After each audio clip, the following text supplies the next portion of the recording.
Alors, bonsoir tout le monde. J'espère que tout le monde va bien. Ok. Gloire à Dieu. Merci Jésus. Donc, on va prendre ensemble Genèse. Genèse au chapitre 1er. On est toujours dans notre Genèse, chapitre 1er, à partir du verset 1er. Genèse 1:1, donc je lis, d'accord, au commencement, Dieu créa les cieux et la terre. D'accord? Au commencement, Dieu créa les cieux et la terre. Donc, on nous dit que la terre était informe et vide, il y avait des ténèbres à la surface de l'abîme, et l'Esprit de Dieu se mouvait au-dessus des eaux. Mais ce que je veux mettre en lumière particulièrement ici, c'est qu'au commencement, Dieu créa les cieux et la terre. D'accord? Au commencement, Dieu créa les cieux et la terre. Quand on va ensemble dans Jean au chapitre 3 à partir du verset 31, Jean 3, 31, d'accord, ce sont des textes que nous connaissons, c'est pour ça que je vais assez vite. Donc nous avons lu Genèse 1:1, on va ensuite dans Jean 3, 31. Il est dit ceci: celui qui vient d'en haut est au-dessus de tous. Celui qui est de la terre est de la terre. Et il parle comme étant de la terre. Celui qui vient du ciel est au-dessus de tous. Donc on voit que Jésus, il dit d'en haut. Celui qui est d'en haut, d'accord, et celui qui est de la terre. Donc on comprend que les cieux, c'est en haut. Il y a cette notion d'en haut. Et la terre, il y a cette notion donc naturellement d'en bas. Hein, puisque le Seigneur va nous préciser dans Jean 8. Jean 8 à partir du verset... c'est Jean 8 à partir du verset 23. Il leur dit, vous êtes d'en bas, moi je suis d'en haut. D'accord? Vous êtes de ce monde, je ne suis pas de ce monde. D'accord? Jean 8, 23. Donc on a pris Genèse 1:1. Jean 3, 31. Hein? Vous pouvez noter les passages si vous pouvez les noter. Hein? Voilà. Comme ça vous permettra de les lire. Moi, ça me permet d'avancer un peu plus vite. Comme ça, on peut brosser d'autres choses. Et donc voilà. Donc vous avez donc Genèse 1:1 qui vous dit au commencement Dieu créa les cieux et la terre. D'accord? Donc que tu comprennes qu'au commencement Dieu va créer comme deux réalités, deux mondes, deux dimensions.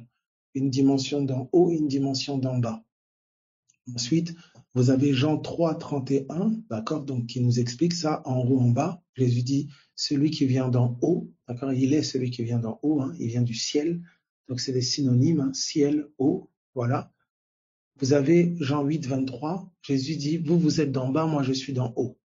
D'accord? Vous êtes de ce monde. D'accord? Donc il y a le monde d'en bas, il y a le monde terrestre.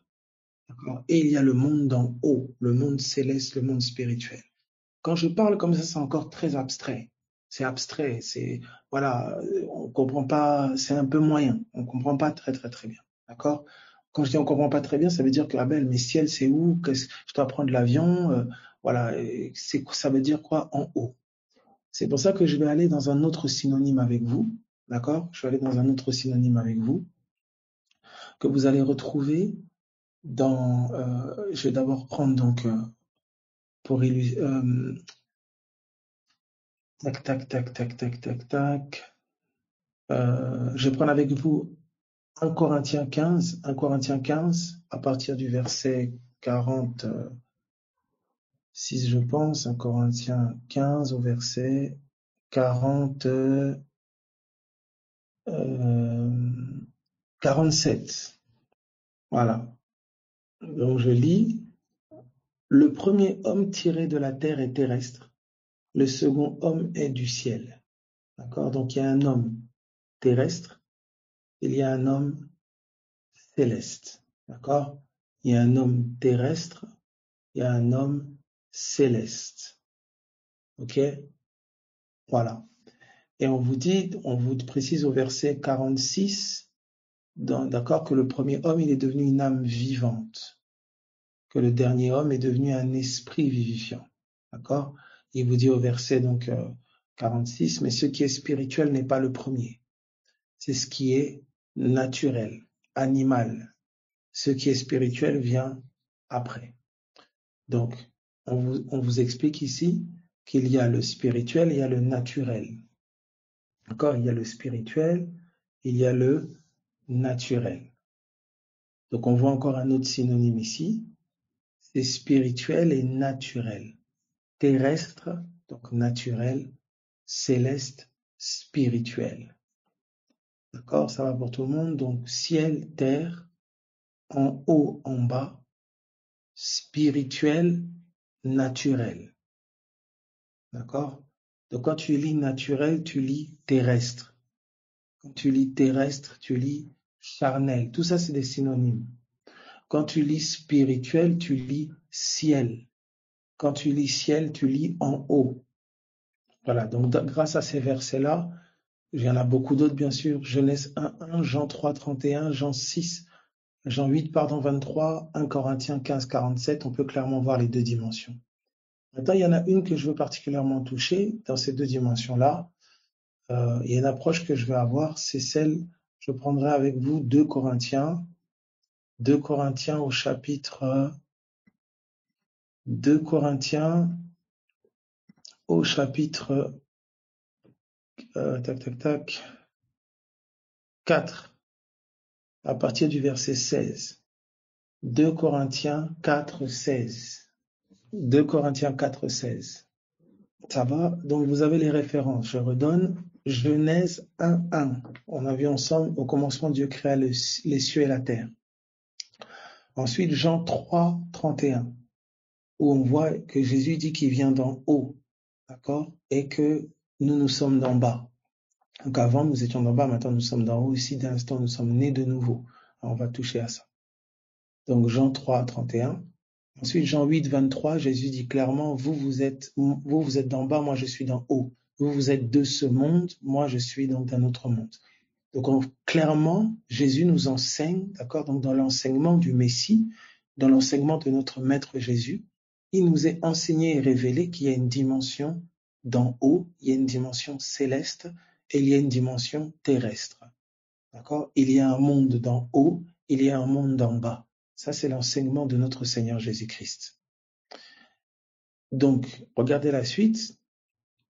On a vu ensemble donc, dans 1 Corinthiens, donc l'apôtre Paul reprend ces choses-là.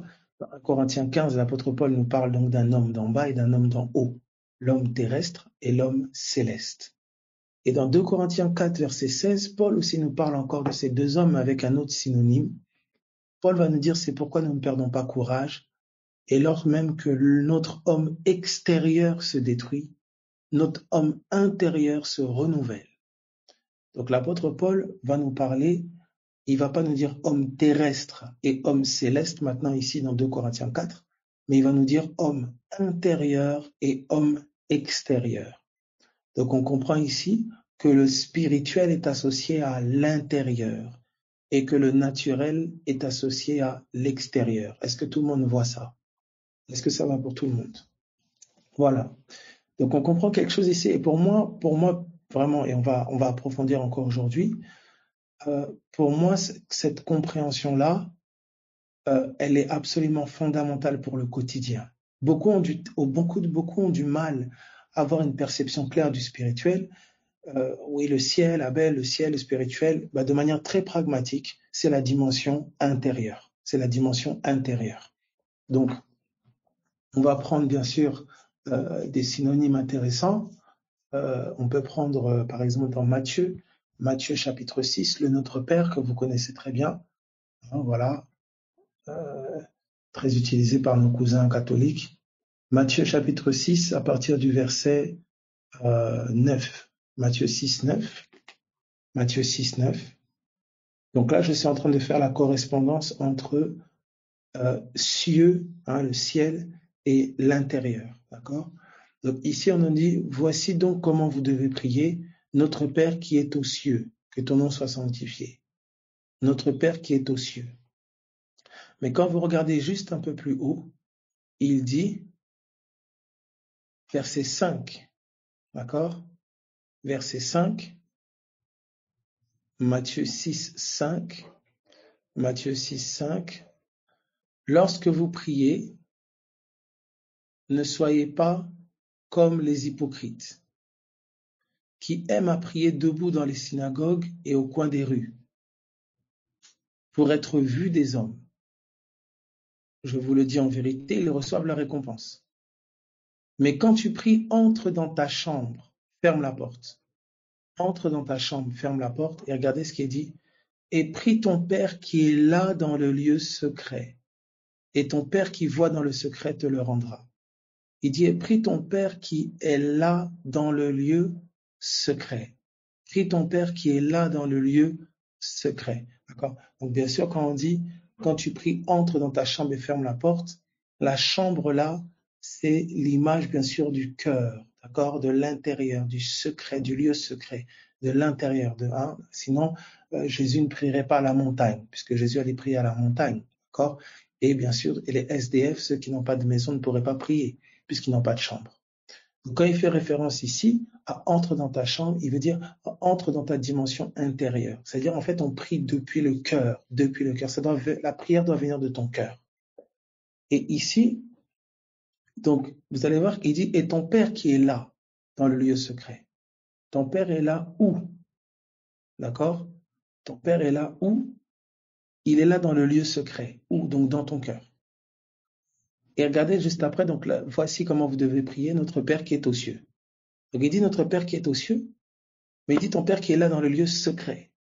D'accord? Donc on voit comment il connecte le lieu secret au cœur. Est-ce que le lieu secret, pardon, les cieux au lieu secret, le cœur. Est-ce que ça va pour tout le monde jusque-là? Vous voyez, il dit ton Père qui est là dans le lieu secret. Et ensuite il dit quand vous priez, dites notre Père qui est dans les cieux. D'accord?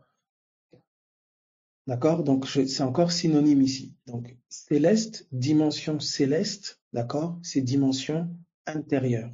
D'accord? Dimension, donc, quand on parle de ciel, on parle d'intériorité, on parle d'intérieur. D'accord? Quand on parle du naturel, du charnel, du terrestre, on parle de l'extérieur. Est-ce que ça va pour tout le monde? Donc, le combat spirituel, c'est un combat intérieur. D'accord? C'est un combat intérieur. Alors, on va voir encore d'autres synonymes ensemble. Allons voir, merci Jésus, allons voir un synonyme encore très fort. Merci Seigneur. Merci Jésus. Ok. Alors, regardez ceci. Nous sommes dans, je ne sais pas par quelle porte je vais passer. Je réfléchis à quelle porte je vais prendre. Ok. Allons ensemble dans Romains chapitre 8. Romains 8. Non, Romains 7, pardon. Romains 7. Romains 7 à partir du verset, voilà, à partir du verset 22. 22. Merci Jésus. Ça va pour tout le monde? Romains 7, 22. Regardez ce qu'il dit ici. Car je prends plaisir à la loi de Dieu selon l'homme intérieur. Donc je vais même commencer à partir du verset 21. Là, nous rentrons dans un autre synonyme qui pour moi est un synonyme absolument comme tous les autres d'ailleurs, mais là, ça donne encore, ça approfondit encore au niveau de la compréhension. Et c'est vraiment une grâce. Regardez ce qu'on nous dit ici. Je trouve donc en moi cette loi, verset 21. Paul fait la découverte d'une loi. Quand je veux faire le bien, le mal est attaché à moi. Quand je veux faire le bien, le mal est attaché à moi. Verset 22. Car je prends plaisir à la loi de Dieu selon l'homme intérieur. Donc à l'intérieur, je prends plaisir à la loi de Dieu. Je veux faire la volonté de Dieu. Je veux plus de colère, plus d'impureté, plus de méchanceté, plus de critique, plus de peur qui a rien à voir avec, de crainte qui a rien à voir avec Dieu, plus de haine, plus de rancune, plus d'amertume. Je veux l'humilité, je veux la pureté, je veux l'amour, je ne veux pas juger, je veux ressembler à Christ. Je veux connaître Christ dans mon fort intérieur. Vous voyez, il dit, je prends plaisir à la loi de Dieu sur l'homme intérieur. Il dit, mais je vois dans mes membres une autre loi. Dans mes membres. Et c'est fort ici. Donc, il oppose maintenant l'homme intérieur à l'homme extérieur. Et l'homme extérieur, il dit, mes membres. D'accord? Est-ce que tout le monde voit ça? Voilà. Et regardez ce qu'il va dire, il va donner un autre terme ici. Il dit, mais je vois dans mes membres une autre loi qui lutte contre la loi de mon entendement et qui me rend captif de la loi du péché qui est dans mes membres. Donc, il ne va plus dire homme intérieur, il va parler maintenant de l'entendement. Et regardez la suite. Il dit, misérable que je suis, qui me délivrera de ce corps de mort? Qui me délivrera de ce corps de mort? Regardez maintenant le verset 25. Grâce soit rendue à Dieu par Jésus-Christ notre Seigneur. Ainsi donc, regardez la conclusion de l'apôtre Paul. Moi-même, je suis par l'entendement esclave de la loi de Dieu. C'est ça qu'il dit au verset 22. Je prends plaisir à la loi de Dieu selon l'homme intérieur.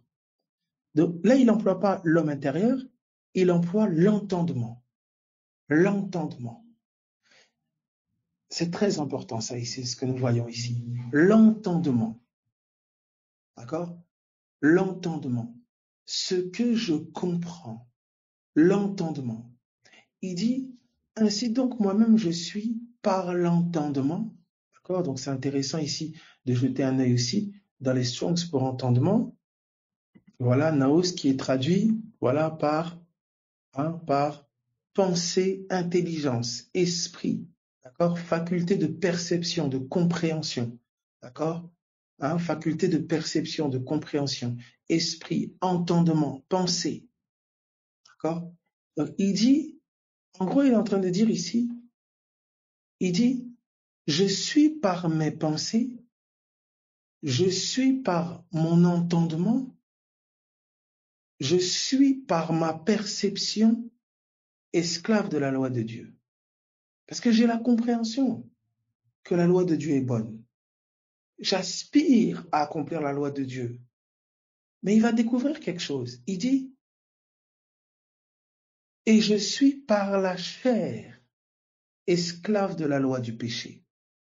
Donc, vous voyez les synonymes. En quelques versets, il a employé plusieurs synonymes. Tout à l'heure, il n'a pas dit chair, il a dit mes membres. Ensuite, il va dire mon corps de mort. Il va dire mon corps. Ensuite, il va dire mes membres. Vous voyez? Il emploie différents synonymes.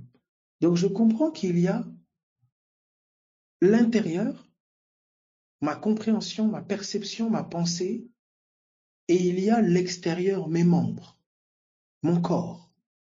Et on me dit que ce sont deux dimensions, puisqu'on a vu ensemble, intérieur, extérieur, ciel, terre. C'est-à-dire que, écoutez attentivement, que ta volonté soit faite sur la terre comme au ciel, c'est que ta volonté soit faite dans mes membres.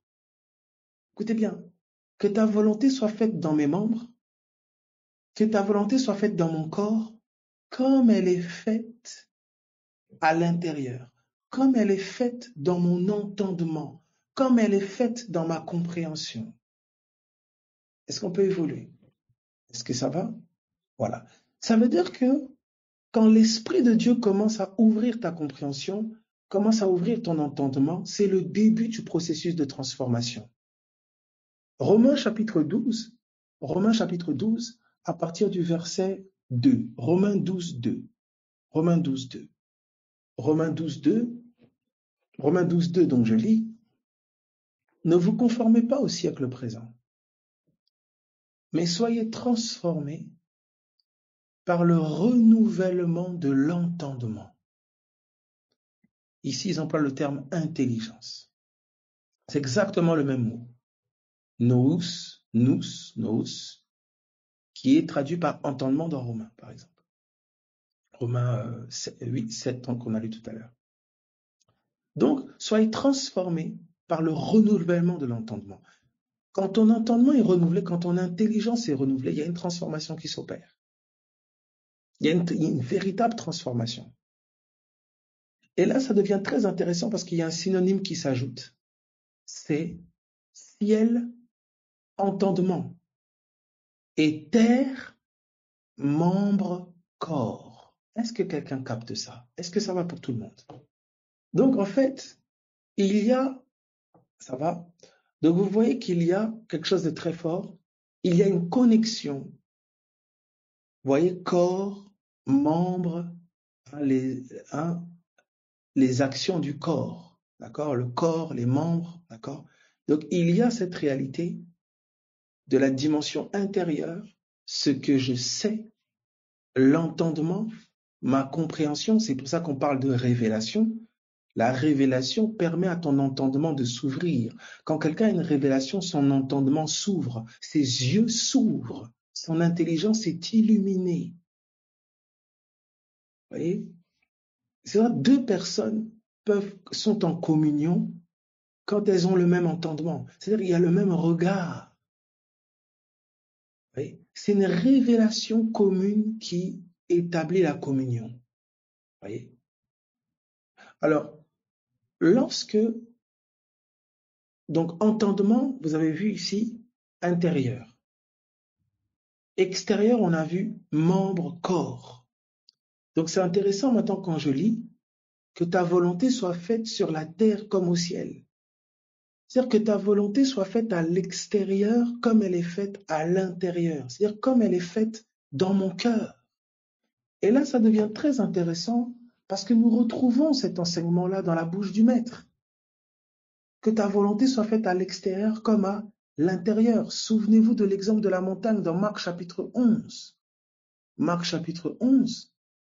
Marc chapitre 11, à partir du verset 20. Marc 11, 20. D'accord? Marc 11, 23 plutôt. Marc 11, 23. Vous entendez comment on passe? Ça devient très intéressant ici et très pratique. Donc on est en train de me dire, Abel, les cieux, la terre, ok. Dimension céleste, dimension terrestre, ok. Mais j'ai du mal à comprendre. Ok. On me dit, bah Abel, dimension céleste, c'est dimension intérieure. Ok. Ça veut dire que le combat spirituel est le combat intérieur. Ok. Maintenant, quelle est la volonté de Dieu? C'est que ce qui est à l'intérieur soit manifesté à l'extérieur. Mais d'abord, la transformation commence à l'intérieur. C'est dans le ciel d'abord que ça se passe. C'est dans le ciel d'abord qu'il doit y avoir la victoire. Beaucoup veulent voir à l'extérieur ce qui ne règne et qui n'est pas établi au-dedans d'eux.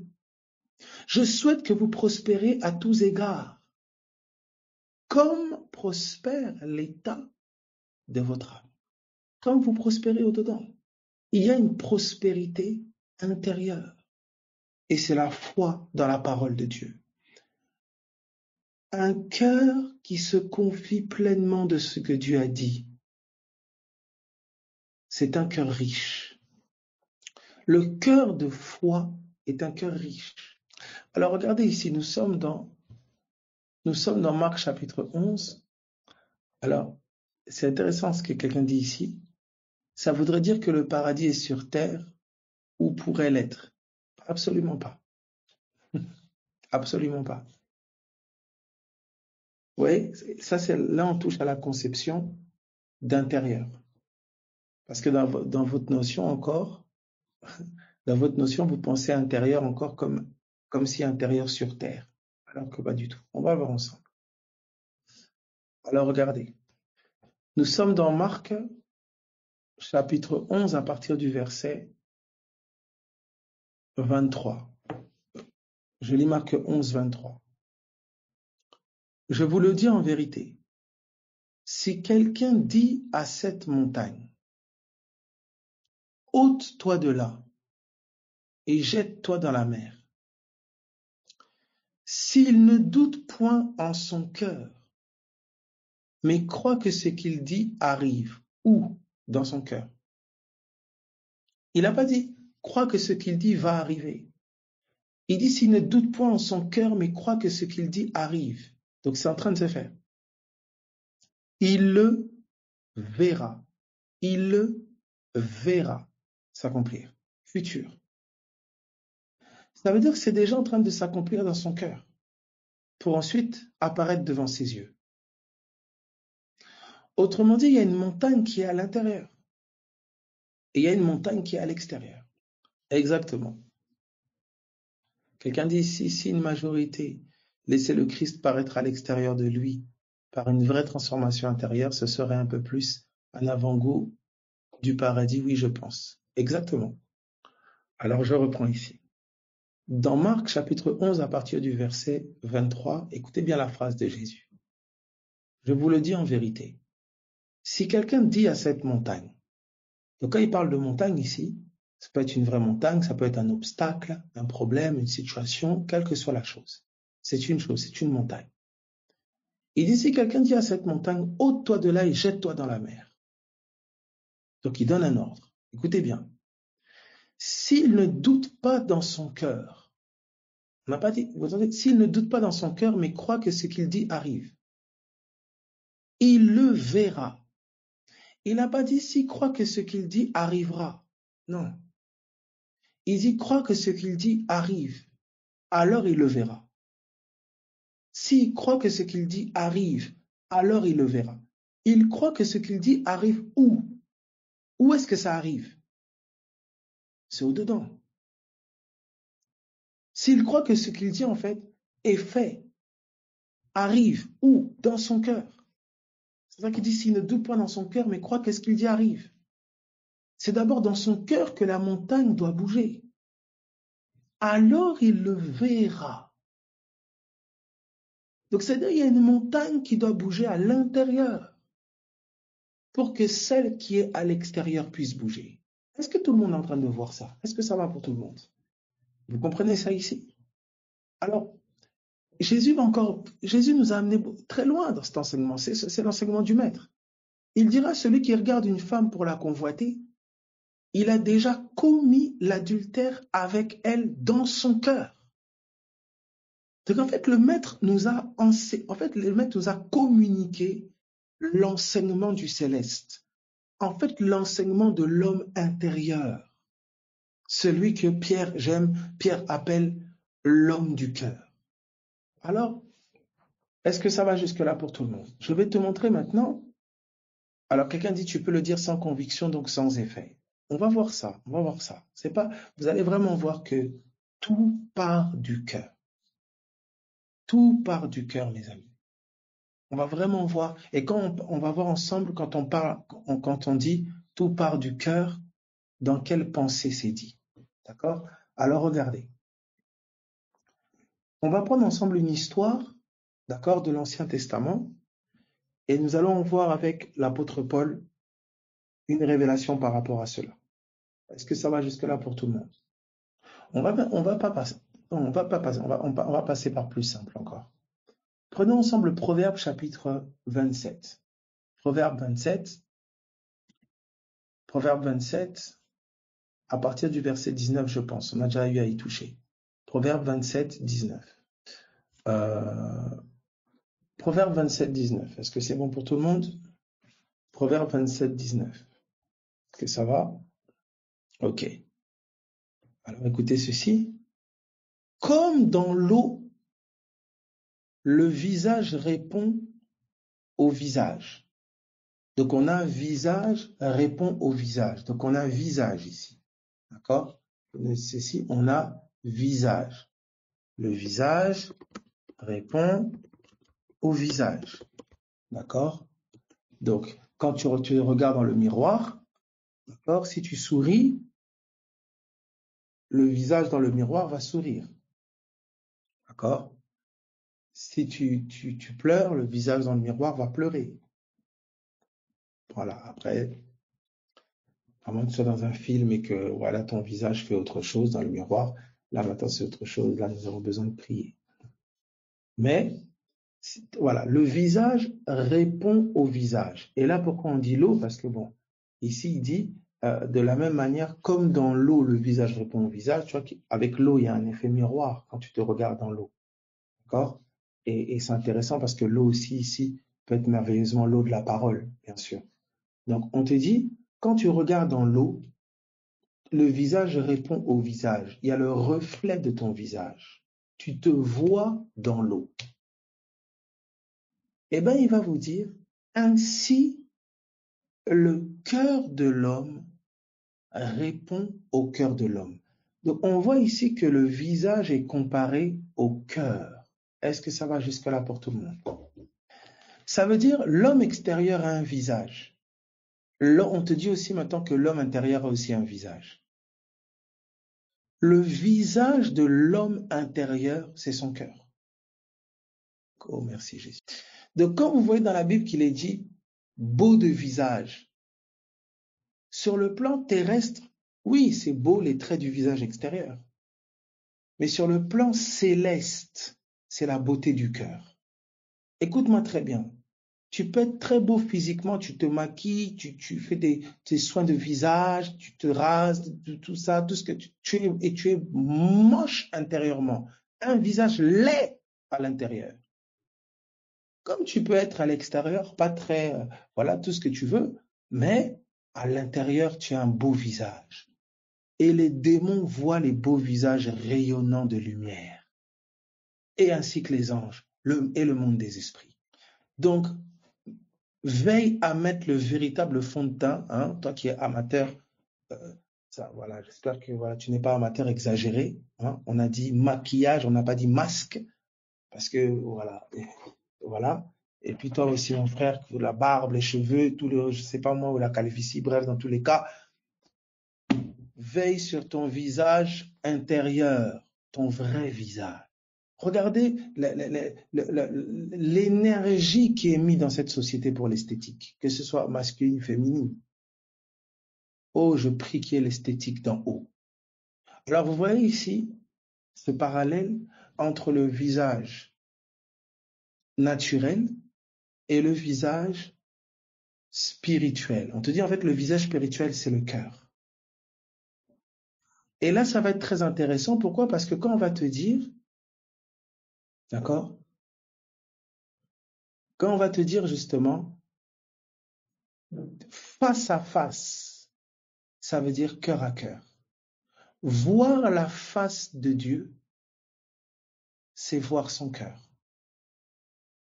C'est pour ça que quand Jésus est venu, nous avons pu contempler la face de Dieu, parce qu'on a vu le cœur de Dieu. Dans l'Ancien Testament, le cœur de Dieu était caché, sa face était voilée. Nous le retrouvons avec 2 Corinthiens. Allons ensemble dans 2 Corinthiens, alors plutôt dans, merci, Exode d'abord, Exode 33. Exode 33. Merci Jésus. Exode 33. Exode 33, à partir du verset 18. Exode 33, 18, donc je lis. Moïse dit, fais-moi voir ta gloire. Fais-moi voir ta gloire. Voici la réponse de Dieu. L'Éternel répondit, je ferai passer devant toi toute ma bonté et je proclamerai devant toi le nom de l'Éternel. Je fais grâce à qui je fais grâce, je fais miséricorde à qui je fais miséricorde. L'Éternel lui dit, tu ne pourras pas voir ma face, car l'homme ne peut me voir et vivre. Donc, Moïse dit, fais-moi voir ta gloire. Voici l'interprétation de Dieu. Tu ne peux pas voir ma face. Donc, Dieu associe sa gloire à sa face. Est-ce que ça va pour tout le monde? Ça va pour tout le monde? Dieu associe sa gloire à sa face. Puisque Moïse lui dit, fais-moi voir ta gloire. Dieu lui dit, tu ne peux pas voir ma face et vivre. Et on a vu ensemble face-cœur. C'est-à-dire, il dit, tu ne peux pas voir mon cœur. Et regardez maintenant ce que Dieu va dire. L'Éternel dit, voici, il y a un lieu près de moi, tu te tiendras sur le rocher. Quand ma gloire passera, je te mettrai dans un creux du rocher et je te couvrirai de ma main jusqu'à ce que j'ai passé. Donc, il indique à Moïse un lieu où sa gloire pourra être supportée, bien sûr, le rocher. Et nous savons que ce rocher, bien sûr, c'est Christ. Ça veut dire qu'il est en train de dire à Moïse qu'il y a un lieu près de moi, un rocher dans lequel tu pourras supporter mon passage. Ce rocher est venu il y a 2000 ans. Paul témoigne de Jésus comme étant le rocher dans 1 Corinthiens chapitre 10. Ce rocher qui les suivait. Donc, qu'est-ce qu'on est en train de nous dire? On est en train de nous dire qu'il y a un rocher dans lequel la face de Dieu pourra être supportée. Et que s'est-il passé? Ce rocher est venu il y a 2000 ans. On a vu un Jésus marchait au milieu des hommes. Et il est dit, nous avons contemplé sa gloire. Ça veut dire que pour la première fois de l'histoire de l'humanité, Dieu a montré sa face. Voilà pourquoi il est dit de Jésus qu'il est l'image du Dieu invisible dans Colossiens 1. Tu veux voir à quoi ressemble Dieu. Tu veux voir la face de Dieu, son visage. On te dit, c'est que tu désires voir son cœur. Regarde Jésus. Vous entendez ça? C'est merveilleux. Regarde Jésus. Quand tu regardes Jésus, alors Abel, qu'est-ce que tu veux dire par regarder? On va aller ensemble. Béni soit Dieu. Allons ensemble, nous avons vu visage, cœur. Allons maintenant dans 2 Corinthiens chapitre 3. 2 Corinthiens chapitre 3. Tu vois comment chaque matin, tu te laves le visage avec de l'eau, tu te brosses les dents, normalement, hein, voilà. Donc tu veilles sur une bonne haleine, un bon visage pour aller au travail. Mais quand je regarde la laine de ton cœur et le visage, c'est terrible. Oh mon Dieu. C'est pour ça, au nom de Jésus-Christ, je déclare maintenant que chaque matin, avec l'eau de la parole, tu vas laver le visage de ton cœur. Nous sommes dans 2 Corinthiens chapitre 3. À partir du verset 13. À partir du verset 13. Alors, pour avoir la compréhension de 2 Corinthiens, je suis en train d'hésiter de prendre avec vous. Alors, on peut se permettre, les 21h, on peut se permettre. On va prendre Exode. Prenons ensemble Exode. Exode au chapitre 34. Exode 34. Tac, tac, tac, tac, tac. Alors, oui, non, voici. Ok. Non. Ok. Alors, attendez. Parce que normalement, c'est Exode 34. Un éternel incendie. Après ça, un éternel, miséricordieux. Non, il monta il prit sa main. Passé au nom. Son plein bonheur. Il m'a sauté.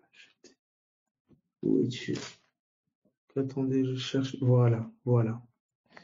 Donc nous sommes dans Exode chapitre 34 à partir du verset 29. Exode 34, 29. Exode 34, 29. Voilà, donc j'amène ça ici. En fait, quand Moïse qui est l'image vraiment, c'est le messager de l'ancienne alliance. C'est celui qui incarne vraiment l'ancienne alliance. D'accord? Et en fait, vous allez voir qu'il y a un témoignage fort ici qu'on va lire dans Exode 34 à partir du verset 29. Donc, lisons. Moïse descendit de la montagne de Sinaï, ayant les 2 tables du témoignage dans sa main. En descendant de la montagne, il ne savait pas que la peau de son visage rayonnait parce qu'il avait parlé avec l'Éternel. Aïe, aïe, aïe. Mes amis, tu sais, quelqu'un qui parle avec Dieu, son visage rayonne. C'est pas un rayonnement hypocrite où on commence à projeter les caméras sur toi, on te dit non, souris parce que tu es filmé, hein, fait pour la parole. Non, c'est un cœur. Non, tu as parlé avec Dieu. Et vous voyez ici, parce que Moïse avait parlé avec Dieu, la peau de son visage rayonnait. Et le visage, on a vu ensemble, c'est l'ombre du cœur. Vous allez voir cette lumière-là qui est sur le visage de Moïse. Paul va nous apparenter cette lumière, il va nous apparenter cette lumière à une lumière qui a brillé au-dedans de nous. Dans 2 Corinthiens 3, on va le voir. Donc regardez ce qui se passe ici. Il dit, la peau de son visage rayonnait parce qu'il avait parlé avec l'Éternel. Aaron et tous les enfants d'Israël regardèrent Moïse, et voici la peau de son visage rayonnait, et ils craignaient de s'approcher de lui. Moïse les appela Aaron et tous les principaux de l'assemblée vinrent auprès de lui et il leur parla. Après cela, tous les enfants d'Israël s'approchèrent et il leur donna tous les ordres qu'il avait reçus sur le mont Sinaï. Lorsque Moïse eut achevé de leur parler, il mit un voile sur son visage. Quand Moïse entrait devant l'Éternel pour lui parler, il ôtait le voile, jusqu'à ce qu'il sorte. Et quand il sortait, il disait aux enfants d'Israël ce qui lui avait été ordonné. Les enfants d'Israël regardaient le visage de Moïse et voyaient que la peau de son visage rayonnait. Et Moïse remettait le voile sur son visage jusqu'à ce qu'il entre pour parler à l'Éternel. Ça veut dire que ce n'est que dans la présence de l'Éternel, quand il allait parler à l'Éternel, qu'il ôtait le voile. Mais quand il était devant le peuple, il mettait un voile sur son visage. C'est une ombre extraordinaire. Parce que cette ombre-là, Paul va la reprendre. Allons-y, nous sommes dans 2 Corinthiens chapitre 3. Est-ce que tout le monde comprend ici? On est en train de nous expliquer que Moïse est parti sur la montagne pour recevoir de Dieu les tables, d'accord, les commandements, et on dit que la gloire était telle que ça resplendissait sur son visage. Maintenant, quand il était devant les hommes, il mettait un voile. Alors que quand il retournait devant l'Éternel, il ôtait ce voile. Et on a fait cette connexion ensemble entre visage et cœur. Donc on nous montre que les hommes voyaient un cœur voilé. Oh Jésus de la... On nous montre que l'ancienne alliance, le cœur était voilé. Comprenez, Moïse était représentant de Dieu. Ça veut dire que devant les hommes, le cœur de Dieu était voilé. Les hommes ne voyaient pas le cœur de Dieu. On n'a pas pu voir le cœur de Dieu dans l'ancienne alliance. C'était voilé. On a juste vu des ordres et des instructions. Moïse avait un voile et il donnait les ordres qui avaient été donnés. Mais regardez ce que l'apôtre Paul va nous dire concernant la nouvelle alliance. Nous entrons dans 2 Corinthiens chapitre 3. Donc c'est important que tu comprennes ça. Ton visage, c'est physique. Mais dans le spirituel, ton visage, c'est ton cœur. Vous voyez? Donc le visage de Dieu, c'est le cœur de Dieu.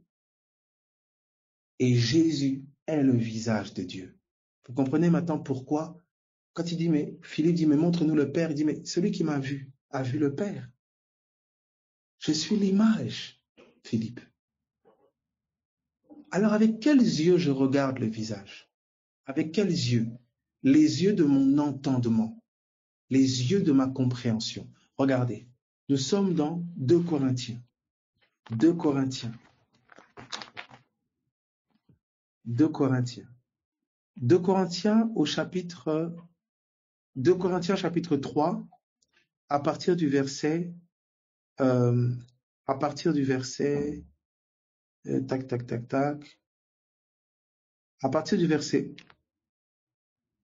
13, 2 Corinthiens 3, 13. 2 Corinthiens 3, 13. Donc ça va, je lis. 2 Corinthiens 3, 13. Et nous ne faisons pas comme Moïse, qui mettait un voile sur son visage, pour que les fils d'Israël ne fixent pas les regards sur la fin de ceux qui étaient passagers. Paul est en train de dire quelque chose de fort. Il dit, nous ne faisons pas comme Moïse, qui mettait un voile pour empêcher les gens de voir la fin de ce qui était passager. La gloire qui était sur son visage, la lumière, était une lumière qui était passagère. Et Paul nous révèle ici que ce voile-là ne permettait pas de voir la fin de ce qui est passager, c'est-à-dire l'ancienne alliance. Et Paul dit, nous ne faisons pas comme Moïse. Regardez la suite. Mais ils sont devenus durs d'entendement, car jusqu'à ce jour, jusqu'aujourd'hui, le même voile demeure quand ils font la lecture de l'Ancien Testament et ils ne se lèvent pas parce que c'est en Christ qu'il disparaît. Et là, c'est intéressant. Il dit quand ils font la lecture de l'Ancien Testament, il y a le même voile. Donc, il est en train de dire, quand je lis Je suis face à quelque chose.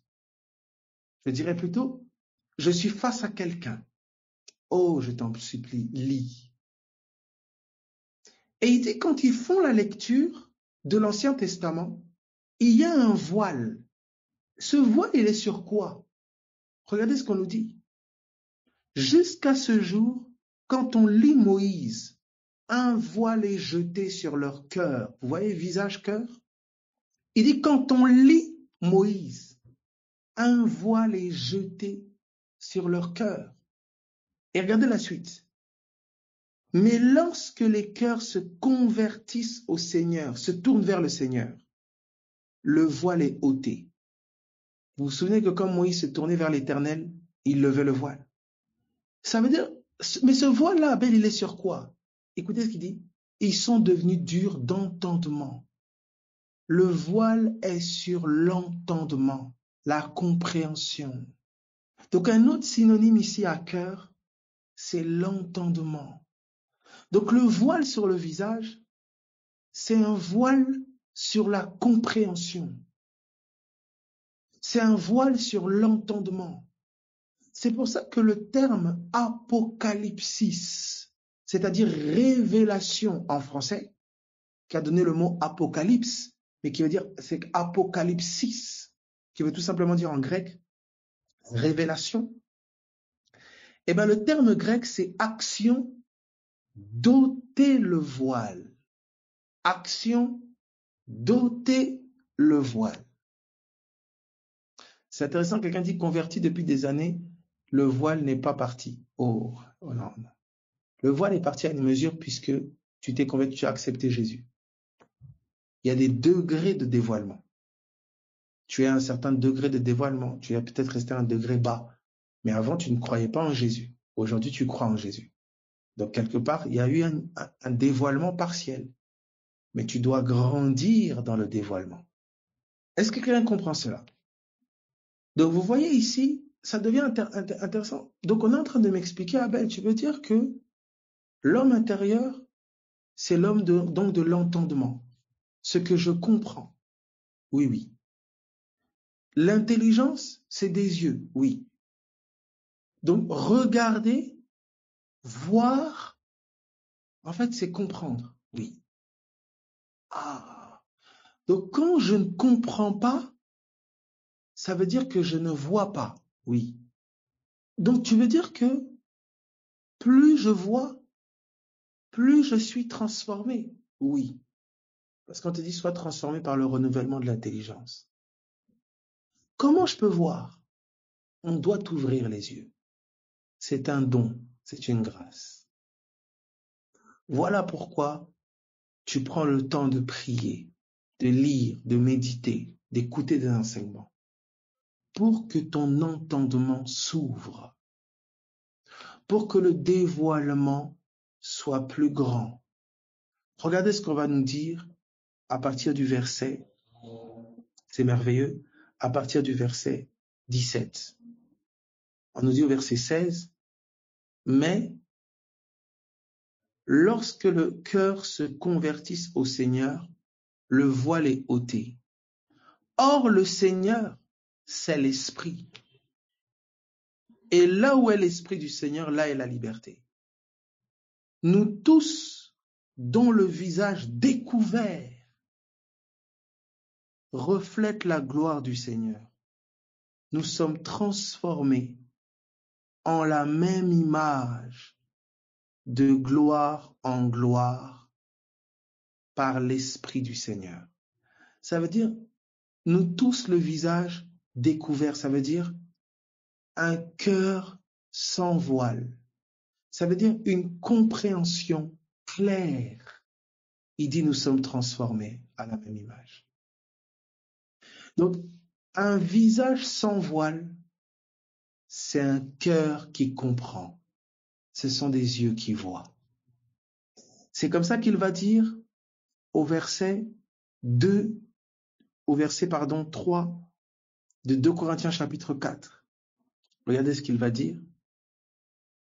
Si notre évangile est encore voilé, c'est-à-dire si notre évangile est encore incompris, Si la bonne nouvelle qu'on annonce, les gens ne voient pas, il dit, il est voilé pour ceux qui périssent, pour les incrédules, dont le Dieu de ce siècle a aveuglé l'intelligence, afin qu'ils ne voient pas briller la splendeur de l'évangile de la gloire de Christ, qui est l'image de Dieu. Comprenons ce passage. Il dit, si la bonne nouvelle qu'on annonce, elle est encore voilée. Il dit, elle n'est pas voilée pour tout le monde. Elle est voilée pour ceux qui périssent. Ça veut dire ceux dont le Dieu de ce siècle a aveuglé l'intelligence. Il a aveuglé leur compréhension, leur entendement, afin qu'ils ne voient pas briller, afin qu'ils ne voient pas la lumière, la révélation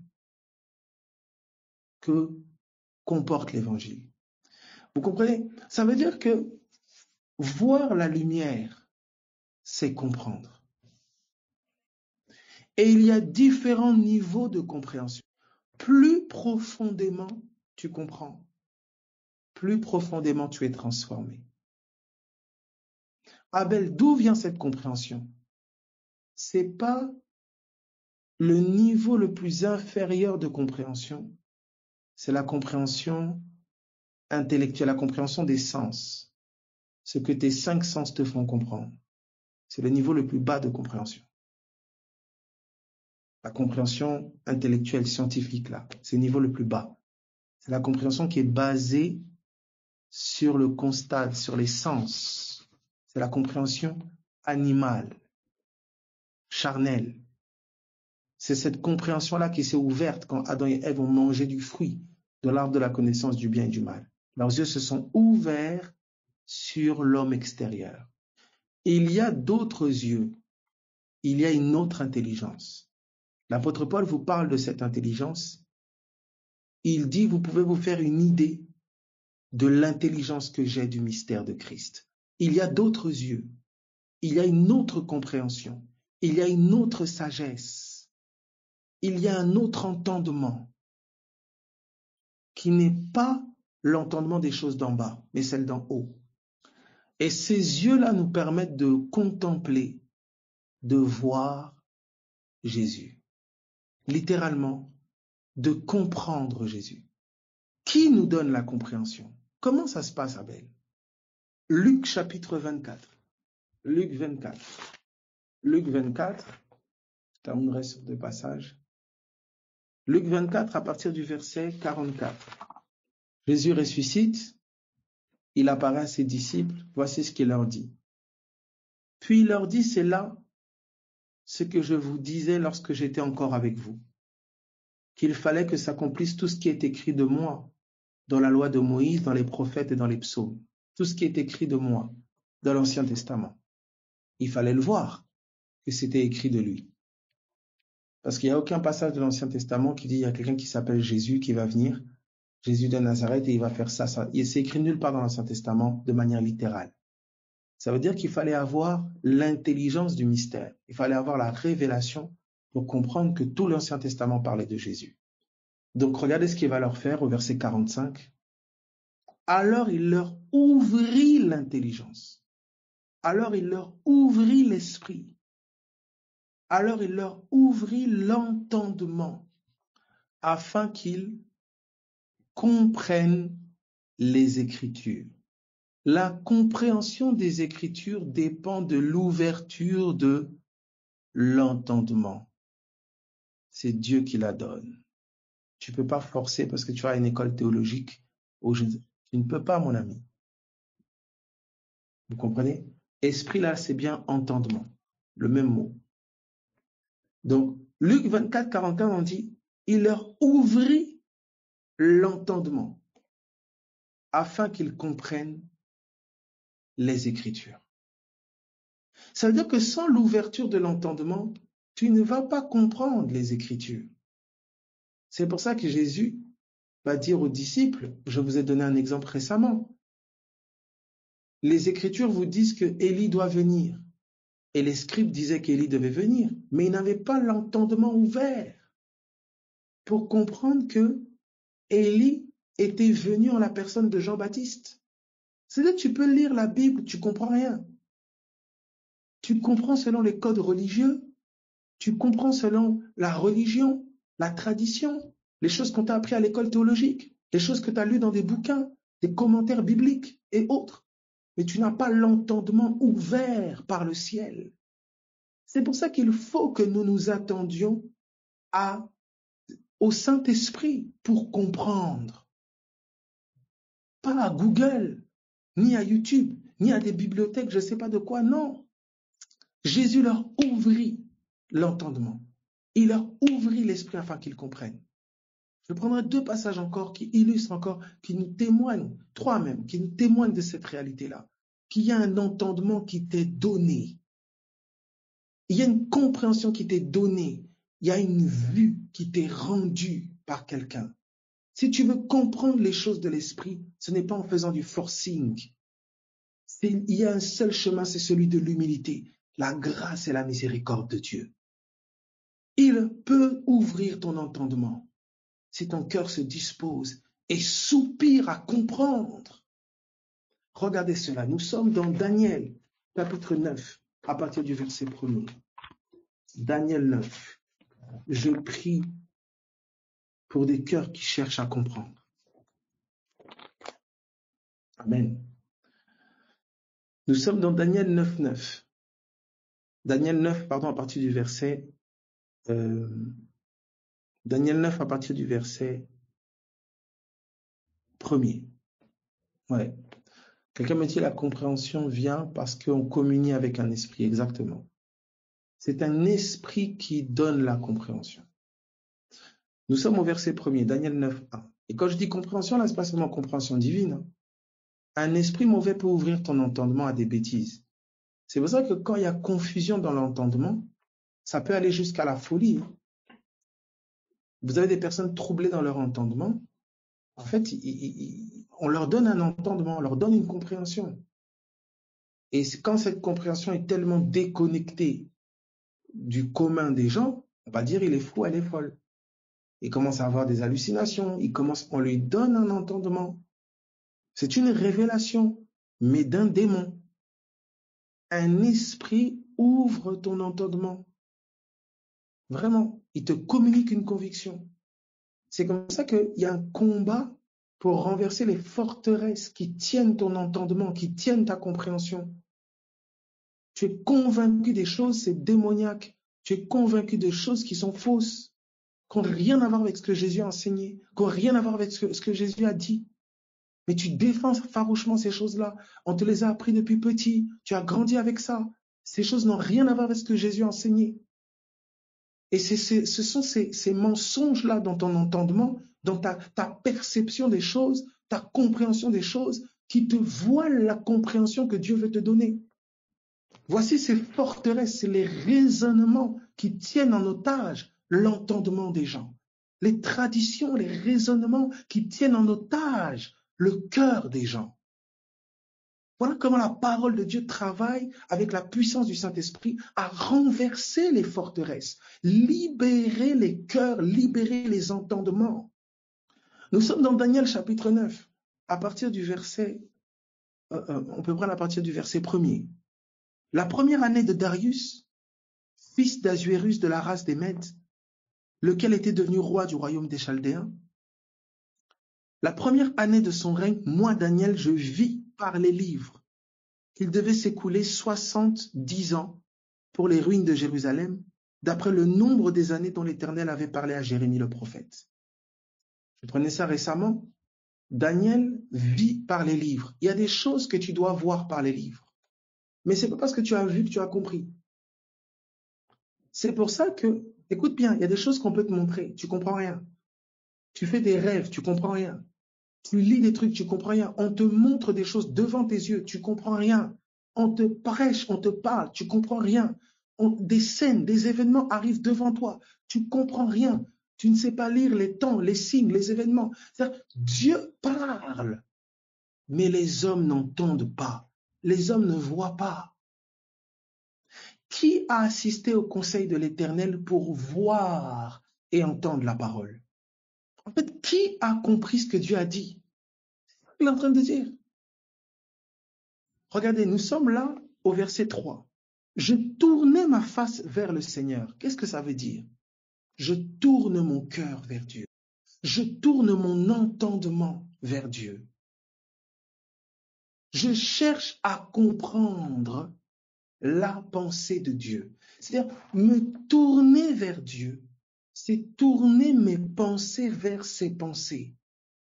C'est tourner mon entendement vers ce que lui dit. Alors quelqu'un dit, Abel, si certains esprits arrivent à me voiler l'entendement, c'est qu'une porte a été ouverte. Pas forcément. Tu es né, tu as grandi d'une façon où on a tenu en otage ton entendement. La personne dit, il y a un texte très fort qui dit dans Romains 8, celui qui s'affectionne aux choses de la chair, d'accord, c'est la mort. Oui. Donc, c'est-à-dire que le mot s'affectionner là, c'est phronéo, qui signifie avoir la compréhension.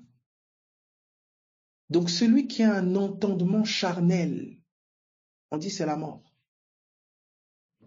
Ça va tuer sa foi. Comment on dit de quelqu'un, ah, il est charnel ou il est spirituel? C'est son entendement. Quelqu'un qui a un entendement charnel, ses pensées sont charnelles, elles sont vaines. Il a une compréhension charnelle des choses, une compréhension naturelle, une compréhension extérieure des choses. C'est quelqu'un de charnel. Vous comprenez ça? L'entendement. Vous pouvez mettre synonyme ciel. Il y a une bataille dans l'entendement pour qu'on te vole tes membres, qu'on te vole à l'extérieur. Qu'il te soit fait à l'extérieur comme la révélation qu'il y a dans ton entendement. Les étoiles dans le ciel, les luminaires qui marquent les temps. Il y a des révélations dans ton entendement qui marquent des nouveaux jours dans ta vie. Et vous allez voir, c'est très fort aussi quand on comprend que le mot que connaître, c'est entrer.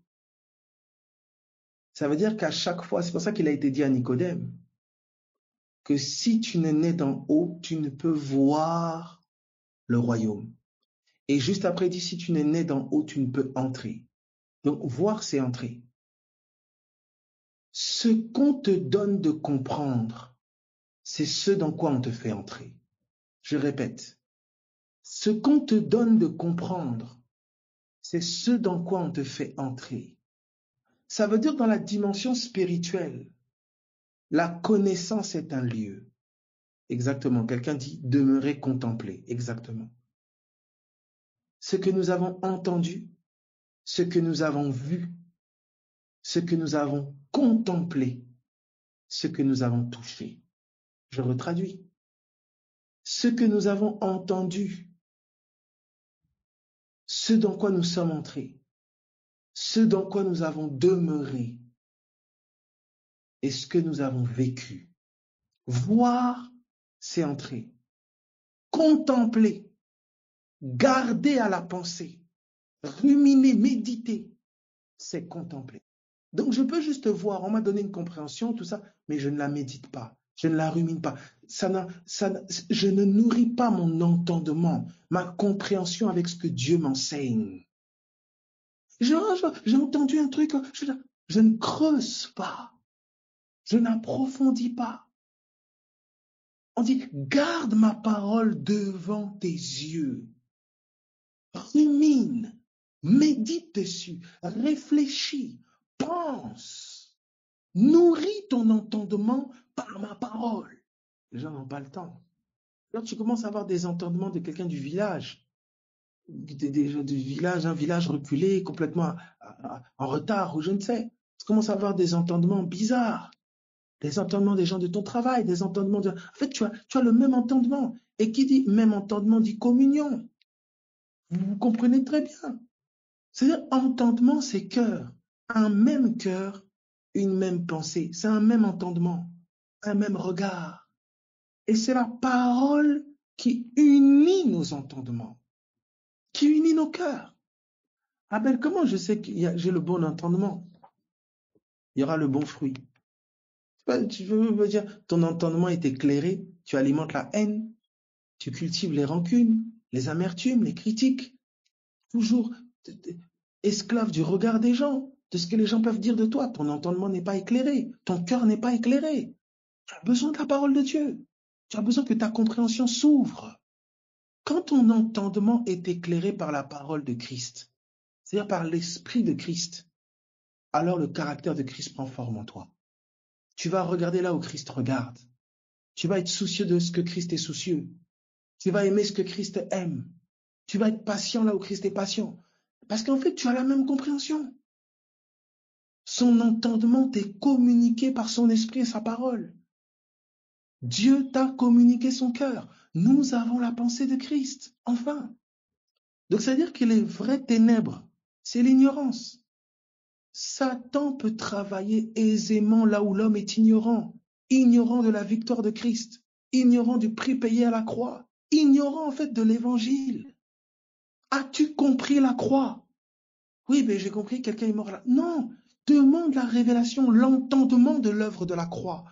Parce que c'est la compréhension, c'est la révélation de ce qui s'est passé à Golgotha, qui est la garantie de ta délivrance, la garantie de ta guérison. C'est ton entendement doit être ouvert sur ce qui s'est passé à Golgotha, sur l'évangile, sur l'ensevelissement, sur la résurrection, sur qui est Jésus. Et quand il y a entendement, il y a aussi différentes profondeurs. On parle des profondeurs de Dieu. Tu peux comprendre quelque chose superficiellement. Tu peux avoir une lecture superficielle. Tu comprends quelque chose, oui, j'ai lu un verset là, Jésus il est mort à la croix, voilà. Et puis tu passes. Non, approfondis. Seigneur, qu'est-ce que tu as voulu me dire? Qu'est-ce que tu donnes? Éclaire-moi, illumine mon cœur. Ce soupir-là de comprendre profondément ce que Dieu dit. Regardez ce que ça va engendrer chez Daniel. Regardez ce que ça nous dit. Daniel, je tournais ma face. Et regardez, nous sommes dans Daniel chapitre 10. Daniel chapitre 10 à partir du verset 12. Daniel 10, 12. Et il me dit, Daniel, ne crains rien. Car dès le premier jour où tu as eu à cœur de comprendre et de t'humilier devant ton Dieu, devant ton Dieu, c'est ça la prière. Tes paroles ont été entendues. Et c'est à cause de tes paroles que je viens. C'est à cause de tes paroles que je viens. Donc j'ai été envoyé à cause de tes paroles. Paroles qui sont la conséquence de quoi? Tu as cherché à comprendre et tu t'es humilié devant ton Dieu. Tu as cherché à comprendre et tu t'es humilié devant ton Dieu. Souvenez-vous de l'eunuque éthiopien. Il dit, mais comment pourrais-je comprendre? Philippe lui pose la question, comprends-tu ce que tu lis? Il dit, comment pourrais-je comprendre si personne ne me guide? Waouh! L'humilité pour comprendre. Pas quelqu'un qui croit qu'il connaît tout. Oui, mais j'ai déjà lu la Bible, moi ça fait 30 ans que je suis chrétien. Qu'est-ce que tu racontes? Si tu comprenais, tu n'agirais pas comme tu agis. Tu n'aurais pas cette crise de colère, de haine, de tout ça, ces comportements animaux, tout ça, des comportements animaliers, je sais pas. Tu n'aurais pas ces attitudes-là.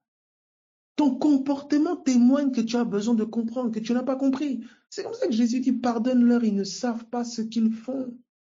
Ils m'ont crucifié parce qu'ils n'ont pas compris. Ils ne savent pas ce qu'ils font.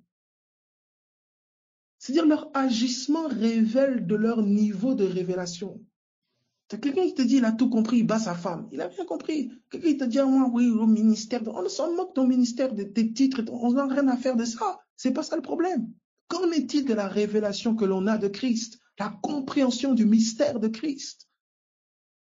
Paul dit à travers ses lettres, vous pouvez vous faire une idée de l'intelligence que j'ai du mystère. Quel est notre degré d'intelligence du mystère? C'est cela. Et c'est pas parce que je vois des miracles extérieurs que cela veut dire qu'à l'intérieur j'ai compris. Nicodème n'avait rien compris. Pourtant, il a vu les miracles de Jésus.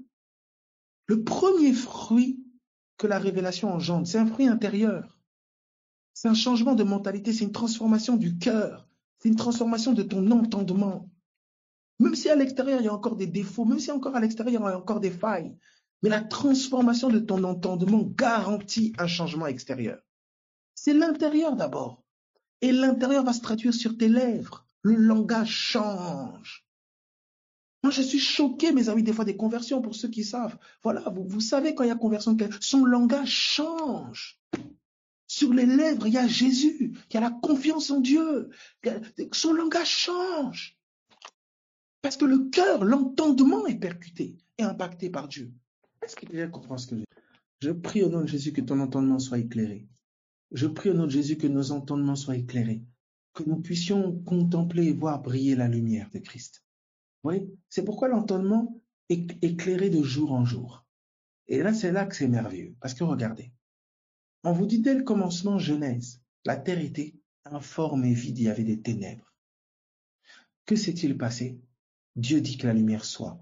La lumière a brillé au sein des ténèbres, comme la compréhension a brillé dans notre entendement. Ça veut dire que vous pouvez lire Genèse comme le développement de la révélation. Chaque jour était une lumière, puisque Dieu appela la lumière jour. Donc chaque lumière, c'est des révélations pour arriver au 6e jour où l'homme est. Donc de jour en jour, c'est de révélation en révélation pour arriver à la stature de l'homme parfait. Et le 7e jour, le repos. Nous qui croyons, nous entrons dans le repos. C'est la foi. La révélation contribue à faire de toi un homme fait, un homme qui ne bronche plus en paroles, un homme qui est en harmonie avec l'entendement de Dieu. Quelqu'un dit, ça veut dire que celui qui ne change pas, il n'est pas chrétien. Vous voyez l'entendement ici? Voilà l'exemple de l'entendement. Je n'ai jamais dit, c'est jamais sorti de ma bouche, celui qui ne change pas n'est pas chrétien. Jamais sorti, jamais dit ça. Vous voyez, c'est l'entendement. Donc c'est pour ça que la lumière doit être précisée. Vous avez différentes choses. Vous avez des personnes qui ne sont pas chrétiens, qui se croient chrétiens, qui ne le sont pas.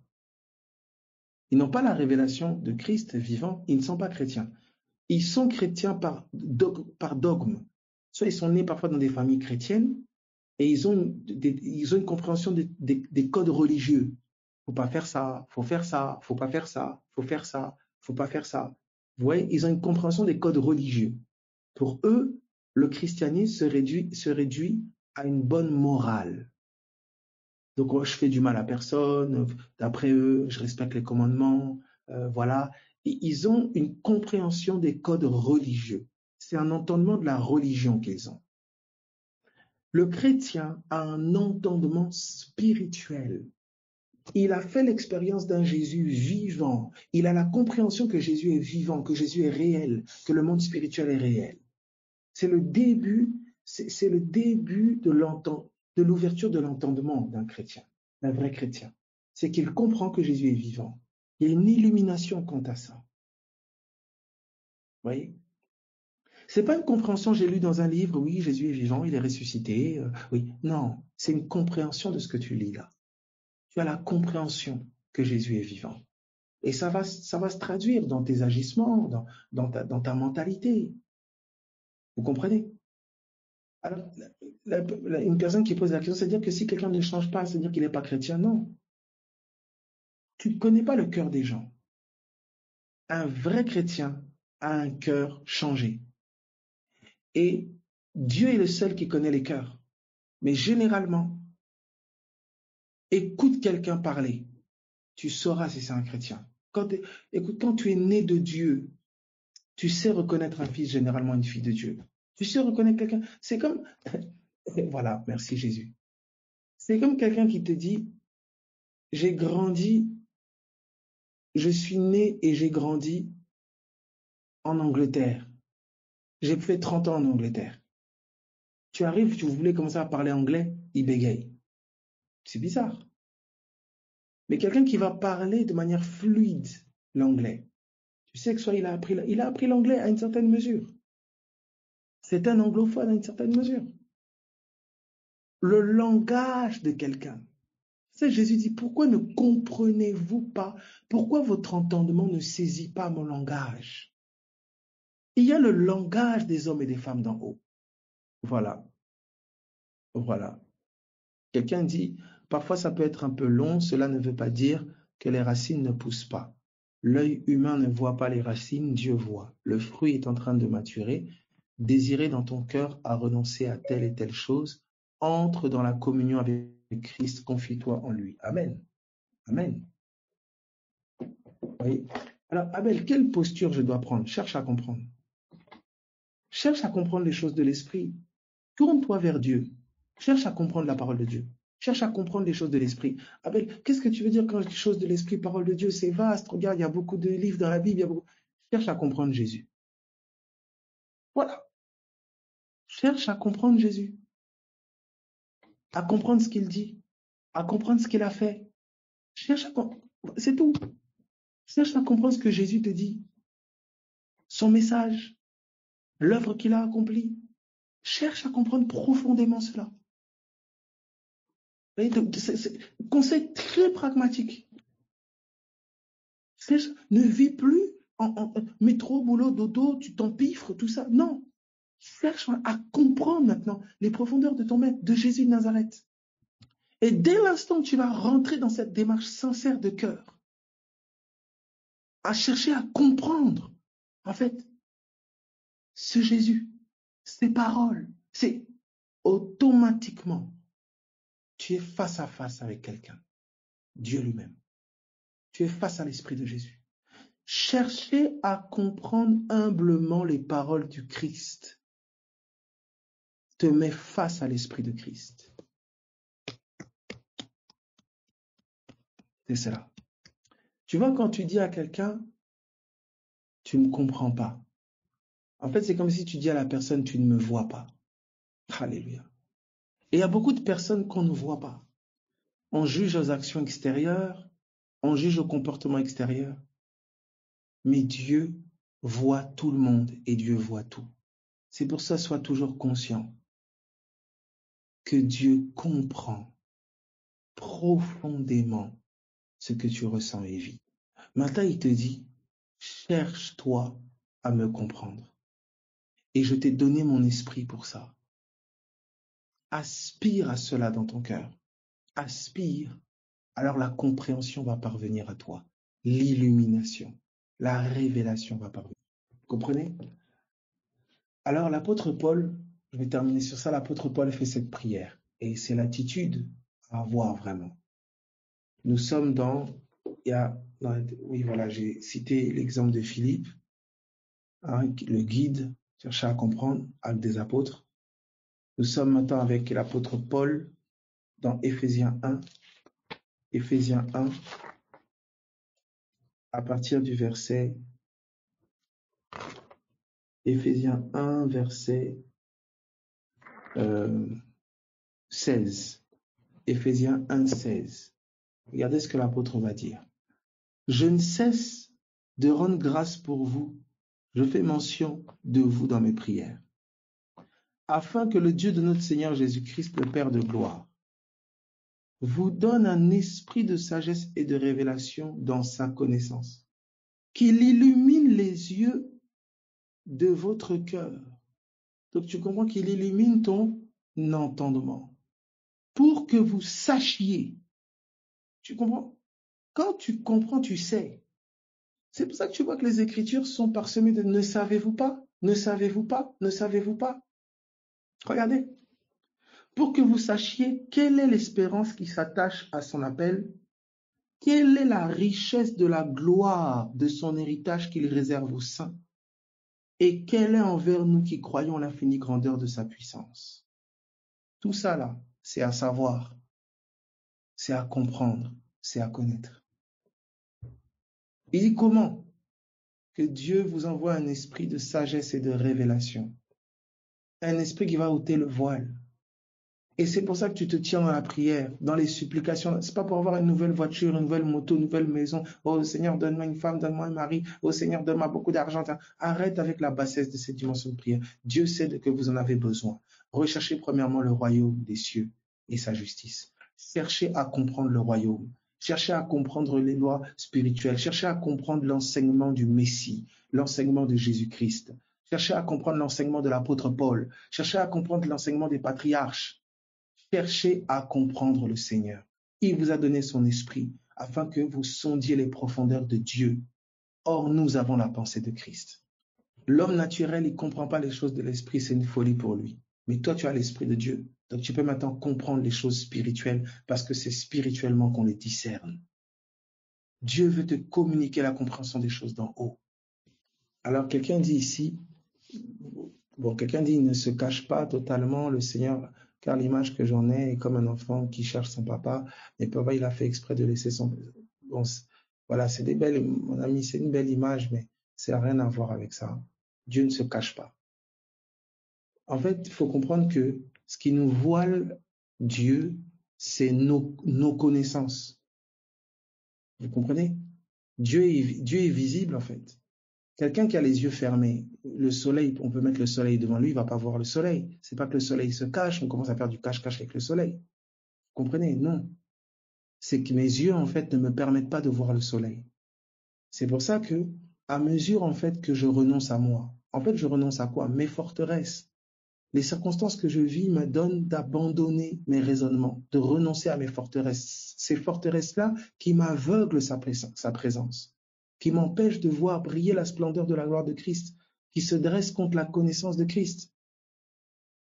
Donc c'est pas Dieu qui fait du cache-cache, je dois le trouver quelque part, quoi. Non. En fait, cette quête-là, elle est liée directement au renoncement. À mesure que j'obéis, que je renonce à moi, je renonce en fait à mes raisonnements, à ma compréhension à moi, à ma perception à moi, à mon regard à moi. Je peux embrasser le sien. Dieu est devant moi, Dieu me parle, Dieu nous parle dans des rêves, Dieu nous parle constamment. Dieu est là pour tous les hommes, il parle à tous les hommes. Mais ce n'est pas tout le monde qui comprend. C'est pour ça que Jésus-Christ est venu pour nous donner l'intelligence pour connaître le véritable. Via Christ, nous connaissons et comprenons Dieu. Via Jésus, on peut enfin voir le cœur de Dieu. On peut voir le visage de Dieu.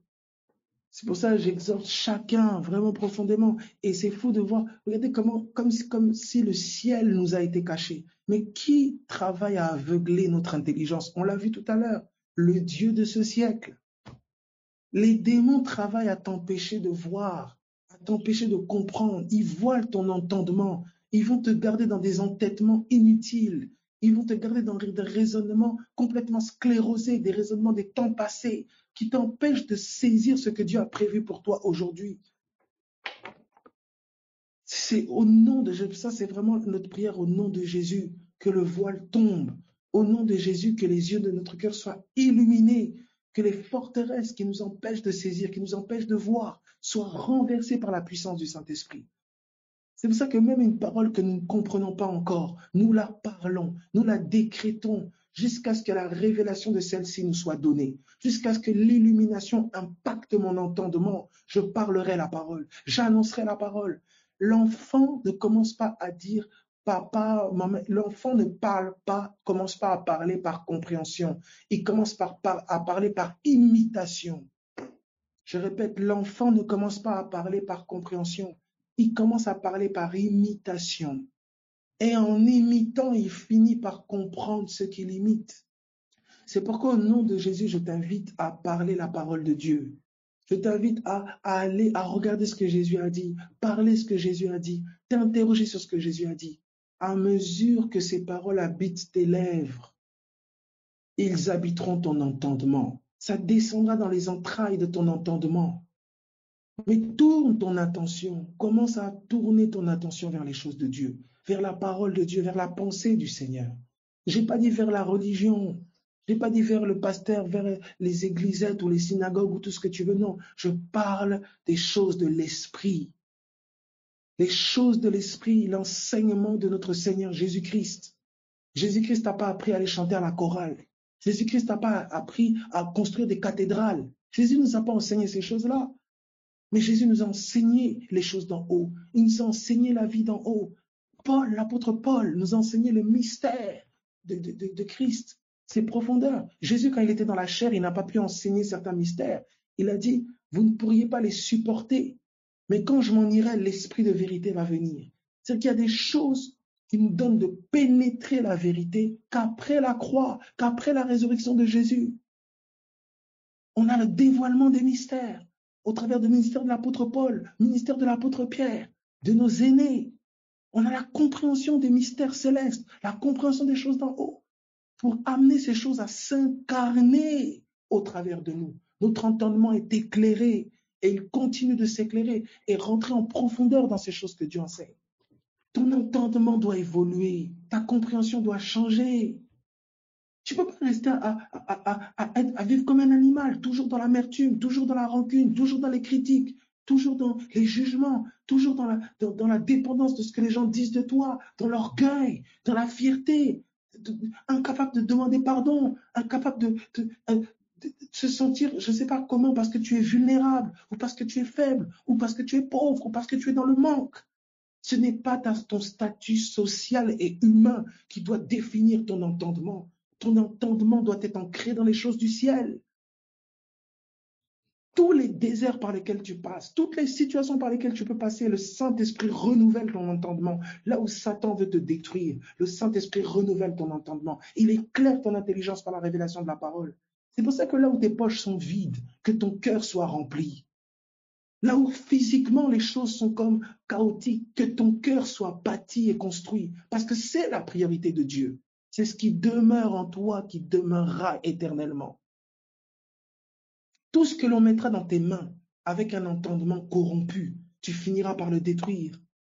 Et beaucoup ne saisissent pas la leçon qui est donnée au cœur au travers des situations qu'ils vivent. Ils reproduisent les mêmes schémas, ils reproduisent les mêmes travers, ils reproduisent les mêmes esprits qui les séduisent, les mêmes esprits qui détruisent, les mêmes esprits qui opèrent. Parce qu'ils utilisent les mêmes mensonges, les mêmes traductions, les mêmes convictions qui sont dans les cœurs pour pouvoir détruire et autres. L'entendement doit changer. C'est pour ça que, mes amis, la libération des mentalités est un combat redoutable. Tenez l'entendement de quelqu'un, vous tenez sa vie. Tenez la mentalité de quelqu'un, vous tenez sa vie. Tout ce qu'on t'a appris, c'est l'enseignement de Jésus. Les enseignements que tu as reçus depuis tout petit, c'est les enseignements de Jésus. C'est écrit où? Où est-ce que Jésus t'a enseigné ça? Qu'est-ce que Jésus t'a appris? Tu peux me dire, voilà, tu peux me dire que oui, j'ai étudié la mécanique à telle année, j'ai étudié la médecine, j'ai étudié, ok. Donc, je peux savoir que de telle année à telle année, ton entendement a été éclairé quant à la mécanique, quant à la médecine, quant à l'ingénierie, quant à... Voilà, quand est-ce que tu peux me dire que Jésus-Christ t'a enseigné? Ah oui, moi, il m'a toujours enseigné toute ma vie. Et tu as toujours le même sale caractère. Non, il t'a peut-être enseigné, tu n'as rien compris. Écoutez, toute instruction passe à l'épreuve pour savoir combien cette instruction a impacté l'entendement de quelqu'un. Une instruction qui est donnée, qui n'impacte pas ton entendement, cela va se voir à l'examen. L'épreuve va révéler combien l'instruction est ancrée en toi. Tu dis, Jésus t'a enseigné depuis tout petit, très bien. On a vu, on voit, on regarde le feu, la même amertume, même haine, même critique, même insulte, même pétage de plomb. Mais l'instruction n'est pas entrée. Ton entendement n'est pas éclairé. Regardez comment les choses naturelles nous enseignent. Alors, vous voulez faire, je ne sais pas moi, un médecin. Il va à l'école, on lui donne une instruction, son entendement n'est pas éclairé, il n'a rien compris. Et vous lui donnez le diplôme, mais il va tuer des gens. Un, l'instruction est donnée. Deux, cette instruction doit être assimilée. Qu'est-ce que ça veut dire assimiler? Ça veut dire que l'entendement de la personne a capté la pensée de l'instructeur. L'instruction est entrée. Et c'est un disciple. C'est ce qu'est un élève. Est-ce que l'instruction de Jésus pénètre ton cœur? Mes amis, quand l'instruction commence à entrer, je te dis, tu as des bouleversements intérieurs. Des fois, tu te dis, mais comment j'ai passé autant d'années à faire ça, à faire ça, à faire ça? Des choses se passent autour de toi. Tu as une lecture des événements qui t'arrivent, qui est différente. De la même manière que, je ne sais pas moi, je ne sais pas, je dirais un médecin aurait une lecture, par exemple, en termes de pathologie, il a le langage médical, il a une perception médicale. Eh bien, le chrétien a une perception spirituelle. De la même manière que le juriste a une perception juridique, une perception voilà, qui lui est donnée par le juridique. Il a un regard juridique sur la situation, parce qu'on lui a communiqué cette instruction-là. Donc, il sait les tenants et les aboutissants. Il sait ce qui doit être fait juridiquement. Il a un regard juridique. Il va juger la situation, apprécier la situation par rapport à l'instruction qu'il a reçue. Quand tu vas voir ta voiture faire du bruit, le mécanicien, il a l'instruction. Il sait que ce bruit-là, ça signifie ça, ça. Toi, tu dis, ça ne dérange pas, c'est un bruit, ça ne dérange pas, ça fait un son agréable. Le mécanicien te dit, ton moteur va exploser. L'instruction donne une lecture, t'introduit dans un monde. Et ceux qui ont la même instruction font partie du même monde. Mais oui, c'est pour ça que le disciple de Jésus a l'instruction du Christ. Et ceux qui ont entendu l'enseignement de mon Père viennent à moi, Jésus a dit. Qu'est-ce que le divin t'instruit? Quel est l'enseignement que le divin te donne? Ça fait des années maintenant. Tu es, je ne sais pas, un vieillard, ou tu es peut-être plus jeune, ou je ne sais. Qu'est-ce que Dieu t'a appris? Qu'est-ce que Dieu t'apprend? Quel enseignement tu peux dire que tu as reçu de Dieu ces dernières années, ces derniers mois, ces dernières semaines, ces derniers jours? Qu'est-ce que le ciel t'enseigne? Quelle est l'instruction qui impacte ton entendement? Et qu'est-ce que la repentance? C'est le changement de mentalité. Traduit en hébreu par changement de direction. Quand ta mentalité change, ta direction change dans l'esprit. Qu'est-ce que l'esprit t'a enseigné ces dernières semaines, ces derniers jours, ces dernières années? En quoi ton entendement a été éclairé? C'est ça les questions que tu dois te poser. Hier, le Seigneur m'a appris. Oh là là, j'étais très énervé par rapport à quelque chose là. Et j'ai lu un passage. Waouh! Ça m'a tellement parlé. Vraiment, j'ai tout de suite compris, j'aurais pas dû faire ça. Vraiment, que le Seigneur me fasse grâce. Tu comprends? Tu commences à lire, ton entendement est impacté. Ton langage change. La prière devient... Quand ton entendement est impacté, tu parles à Dieu spontanément. Parce qu'il y a la repentance. Il y a le désir de comprendre. Il y a l'appel à l'aide. Et parfois, il y a les langues. Est-ce que ça va pour tout le monde? Quelqu'un me dit, dans certaines traditions, cultures, quand une femme, par exemple, n'est pas mariée et a connu un homme, on la renie ou même on la tue, parfois, dans certains pays, pour ce d'Orient, et d'autres, bien sûr. Pour ce non-respect des traditions s'associe à la violence. Pourquoi le non-respect des traditions s'associe à la violence dans ces cultures, plus que chez les autres? Par exemple, en Occident. C'est spirituel, je comprends, mais je me demande, est-ce un esprit de tradition ou rien à voir? Écoutez attentivement. Une tradition, prenez cette définition, c'est un entendement qui est impacté sur des générations. Donc, une tradition, c'est des convictions qui ont été déposées, vous comprenez, et qui impactent sur des générations. Ça veut dire qu'il y a un tel entendement, une telle compréhension de la chose, qu'il y a un comportement qui en découle. Quand quelqu'un est convaincu, pour lui, il comprend par exemple que, je ne sais pas moi, il a une perception de la religion, une perception de la Bible, une perception, par exemple, du monde religieux. Toi, tu viens le voir, tu lui dis, par exemple, il faut arrêter, tu peux manger tout ce que tu veux. Tu n'as pas besoin de manger cachère ou plus manger de porc, ou voilà, tu peux manger ce que tu veux. Quelqu'un qui a dans son entendement que ça, c'est la loi de Dieu, de manger cachère, de ne pas manger ça, c'est la loi de Dieu. Toi, tu viens dire le contraire. Tu es considéré quoi? Comme un ennemi de Dieu. Tu es un sataniste, tu es quelqu'un qui égare les gens pour leur compréhension. Donc en fait, la tradition naît d'une inspiration. Il y a un esprit qui va inspirer des convictions, qui va inspirer des raisonnements, qui va inspirer des raisonnements, des convictions, des paroles qui vont impacter l'entendement des gens. Et les gens qui vont embrasser ces convictions, ces traditions, etc., vont en devenir les défenseurs spontanément. C'est pour ça que quand une révélation nouvelle vient, inspirée par un esprit, et qu'il y a un combat spirituel, ça va se traduire par un combat de conviction. La révélation va venir percuter les traditions, percuter l'entendement des gens. Et toutes les personnes qui ne sont pas éclairées ou qui n'ont pas rencontré le même esprit vont se faire défenseurs de la tradition, ignorant qu'ils se font défenseurs d'un esprit. Et ça peut devenir extrêmement violent. La personne n'est pas violente gratuitement. La personne est violente parce que pour elle, tu viens détruire quelque chose. Tu es quelqu'un de dangereux. Vous comprenez? Quand Paul persécute l'Église, c'est parce qu'il est convaincu, il a l'entendement que l'Église égare le peuple, égare les gens, qu'elle est ennemie de Dieu.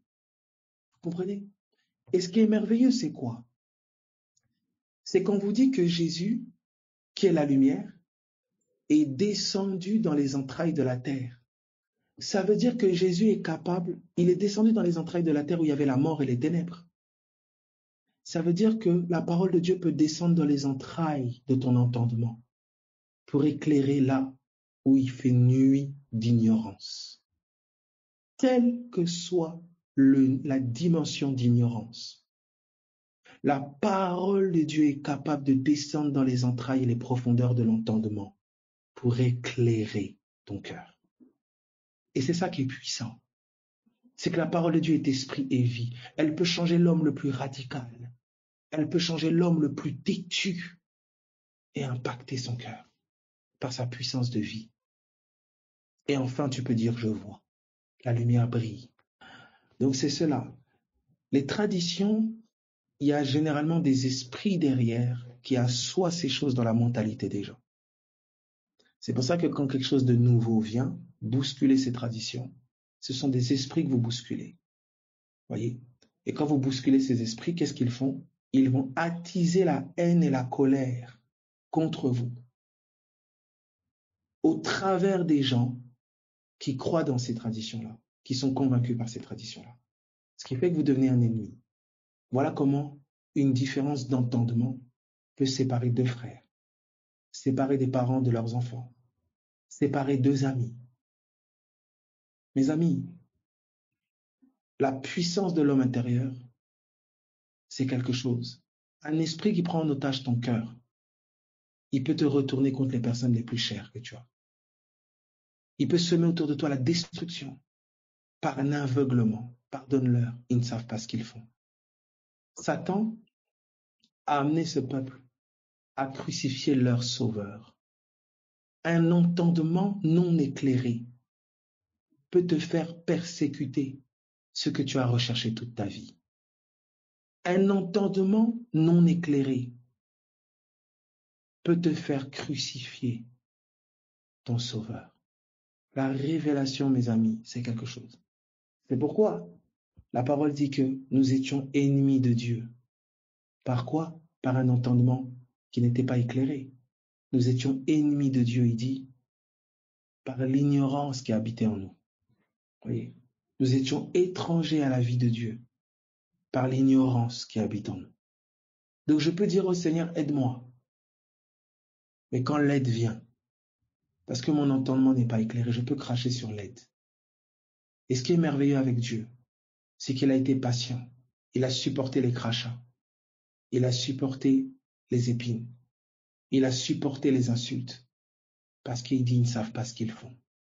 Il a supporté cela jusqu'à ce que l'éclairage vienne, jusqu'à ce que la lumière leur parvienne. Alors ça a engendré des Pierres, des Paul, des Jacques, des Jean.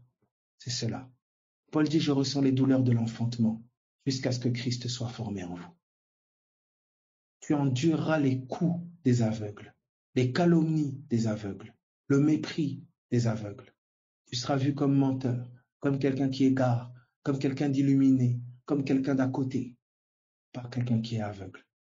Mais écoute bien, celui qui voit est toujours celui qui fait plus preuve de politesse et qui se positionne par rapport à l'aveugle.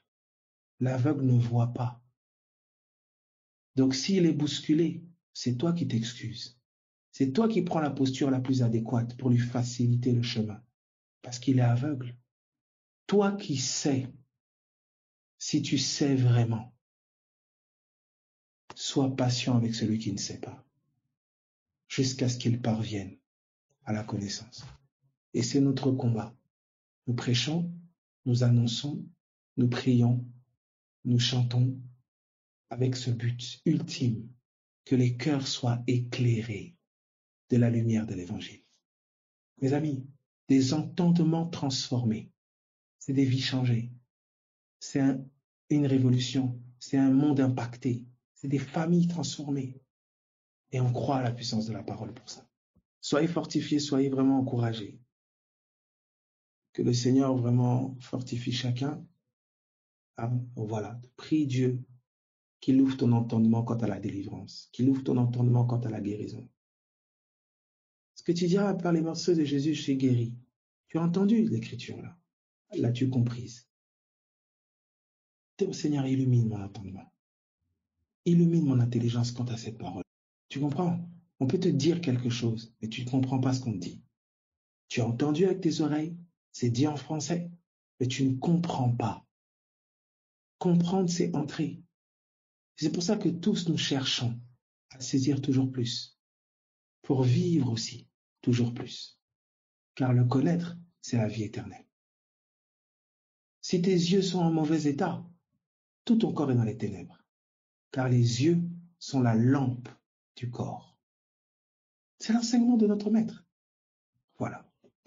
Donc mes amis, soyez encouragés, soyez fortifiés, que le Seigneur vraiment continue à faire ce travail dans le ciel, c'est-à-dire dans notre entendement. Et que ce qui est établi dans notre entendement prenne forme au dehors, au nom de Jésus. Et ce que tu sais profondément soit manifesté dans ce que tu fais. Au nom de Jésus-Christ de Nazareth. Qu'ainsi, le ciel et la terre soient réunis, comme ce que tu sais et ce que tu fais soient réunis. Au nom de Jésus. Donc soyez encouragés, soyez fortifiés, passez vraiment une bonne soirée. Bon courage à vous mes amis. Au revoir.